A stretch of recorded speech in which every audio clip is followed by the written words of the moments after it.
In an image-obsessed world, I'm just like you. Every day, I want to look the best I can look. However, just like 1 in 100 people on the planet, I have been diagnosed with vitiligo. This is a skin disease which causes skin to lose its pigment, damaging many people's self-esteem. My name's Ashley, and I will be challenging perceptions by exploring the facts behind vitiligo and what it is like to live with the condition.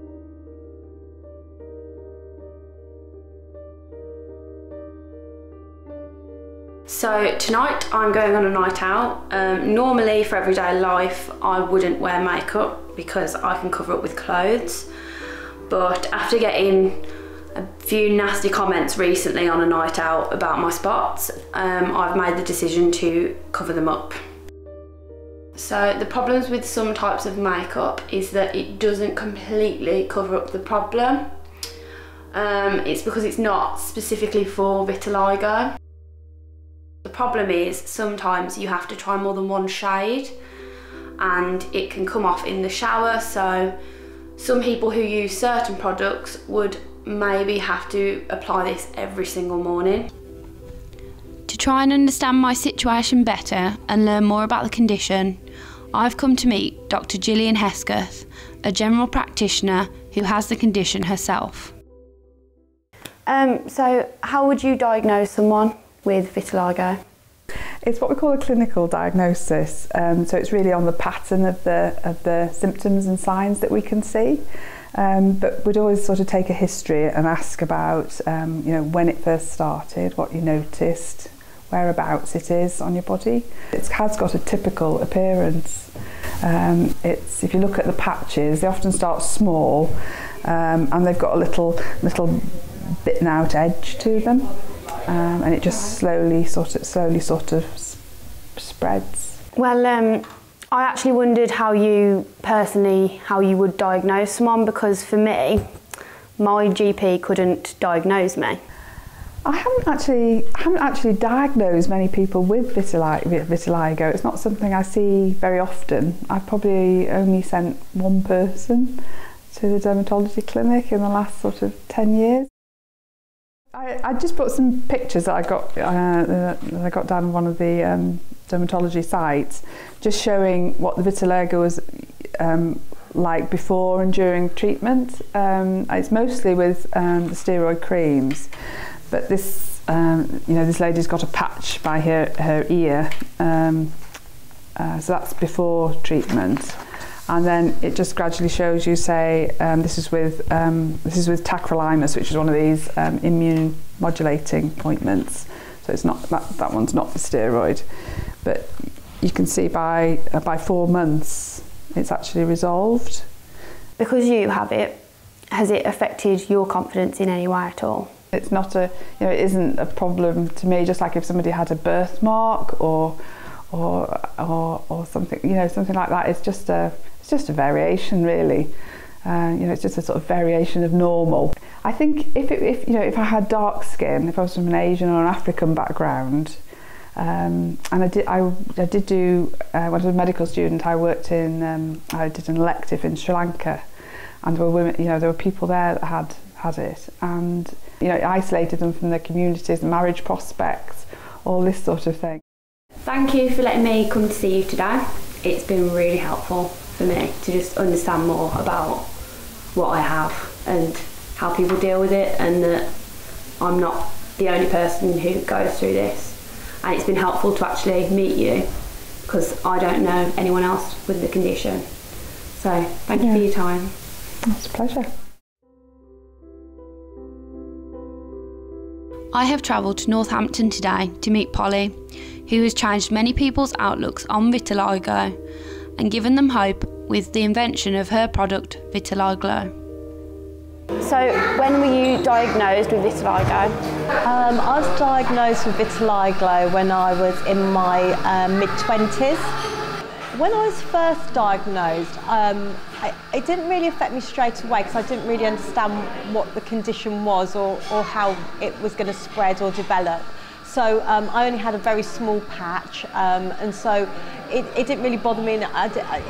I didn't really take it that seriously to begin with. Did you have to adapt your lifestyle in any way to suit the medical condition?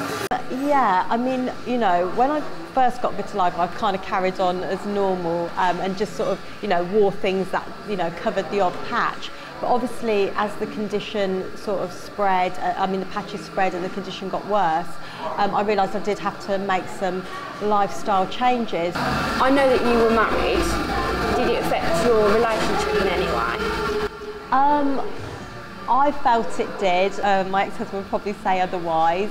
I think towards the end of my marriage, I really was becoming really self-conscious about my skin. Even in front of him, you know, I felt uncomfortable. I spent a lot of time, you know, hiding my skin away under lots of clothes and lots of fake tans or creams. It kind of affected where we could go on holiday, what we did. So, yeah, I personally think it did. So I've been prescribed with a steroid cream. Right, okay.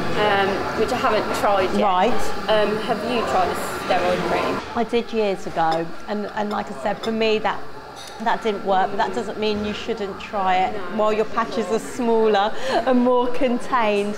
You know, unfortunately now I've lost so much pigment that, you know, my only option probably is to keep trying to, you know, cover it with a sort of, you know, camouflage creams or sprays. So when did you decide that you were going to make a product for vitiligo?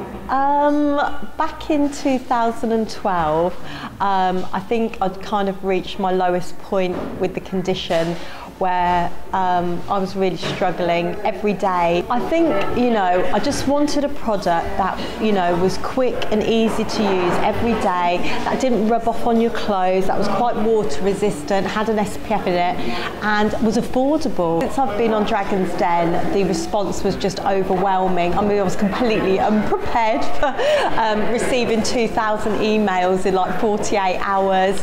I went from having 600 customers to 4,000 customers overnight. So it's been an amazing and positive response. And I think what surprised me was actually how many people like us are out there who have this condition and feel the same way, that they want to cover their patches, but they haven't really got a decent product to do it with. When did you start working at Workbridge? So I work full-time as well as running my own business, which is Vitiligo, here at St Andrews, which is a mental health charity hospital who work with people with mental health issues and who have brain injuries. Workbridge is part of the hospital. It's a great place. It's a place where patients, service users, people from the community can come in, you know, who've got a disability, who've suffered with mental health issues, who've got a brain injury, who can come and get some real work experience in a situation, you know, in a community-based situation. Thank you for meeting me today. It's been really interesting for me to meet someone else with my condition. I can't wait to try your product. It sounds really exciting. You're welcome. It's been really nice for me as well to meet someone else with the condition. So yeah, thank you. Thank you.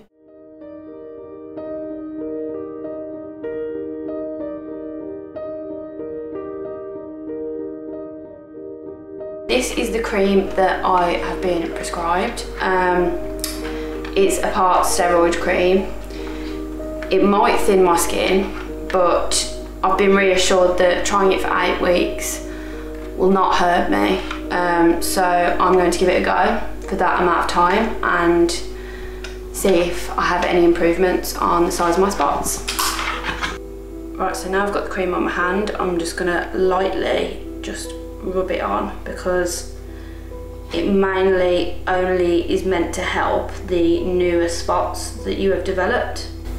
That spot is where I had my biopsy done, because it was a relatively new spot and they wanted to check the development.